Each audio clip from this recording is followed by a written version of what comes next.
സന്തോഷ വാർത്ത പറയാൻ വേണ്ടിയിട്ടാണ്.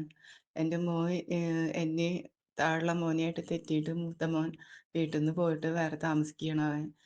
ഞാൻ ഇടയ്ക്ക് അവനെ വിളിക്കാറുണ്ട്. പക്ഷെ അവൻ ഫോൺ എടുക്കാറുണ്ട്, സംസാരിക്കാറുണ്ട്. ഇപ്പൊ കുറച്ച് ദിവസമായിട്ട് എന്നെ ബ്ലോക്ക് ചെയ്ത് വെച്ചേക്കാണ്.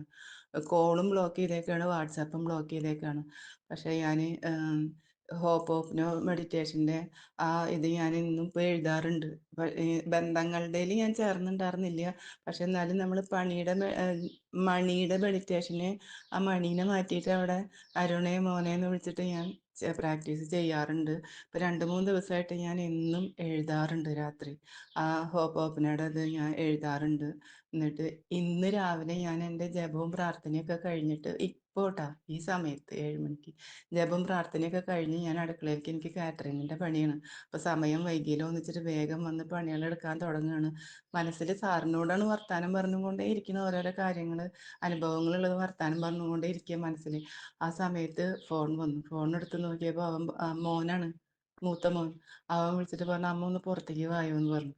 ഞാൻ പുറത്തേക്ക് ചെന്നപ്പോൾ അവൻ കാറായിട്ട് വന്നിരുന്നു. അപ്പൊ പുതിയ കാറ് വാങ്ങിച്ചിട്ടുണ്ട്. അവൻ എറണാകുളത്ത് ആ കാറ് ഓടാൻ കൊടുക്കാൻ പോവാണ്. അപ്പൊ അവന് ജോലി ഉണ്ടായിരുന്നത് ട്രാവൽസിലാണ്. ട്രാവൽസ് വെച്ചാൽ ഈ ടൂർ പോകണൊക്കെ ട്രാവൽസിൽ, അതിലാണ് ജോലി ഉണ്ടായിരുന്നത്. അവൻ ഇപ്പൊ ആ ജോലി അവന് പോയിണ്ടായിരുന്നു. ഇപ്പൊ അവൻ വീണ്ടും ആ ജോലിയിൽ കയറി. അടുത്ത ആഴ്ച തൊട്ട് അവൻ അങ്ങോട്ട് പോകും. അപ്പൊ ഇന്നിപ്പോ ആ കാർ അവിടെ ഓടാൻ പോവാണ്. പിന്നെ അവിടെ ഒരു ഓഫീസ് തുടങ്ങിയിട്ട് 8-ാം തീയതിയാണ് ഉദ്ഘാടനം. അമ്മ വരുമോന്നൊക്കെ ചോദിച്ചു. സന്തോഷമായി കെട്ടിപ്പിടിച്ച് ഒരു ഉമ്മയൊക്കെ തന്നു. നല്ല സന്തോഷമായിട്ട് വന്നിട്ട് അവൻ പോയി. ശരി, ഒരുപാട് താങ്ക് യു. ഈ ഈ ബന്ധങ്ങളുടെ ഹോപ്പോപ്പനം കഴിഞ്ഞ ദിവസം വേറൊരു മാഡത്തിന് ഞങ്ങളുടെ ഇത് മെമ്പർഷിപ്പ് ക്ലാസ്സിൽ പറയണത് ഞാൻ കേട്ടതാണ്.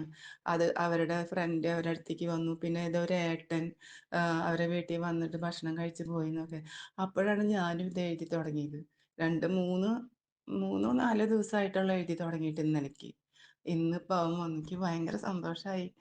ശരി, thank you, thank you, thank you, thank you, thank you.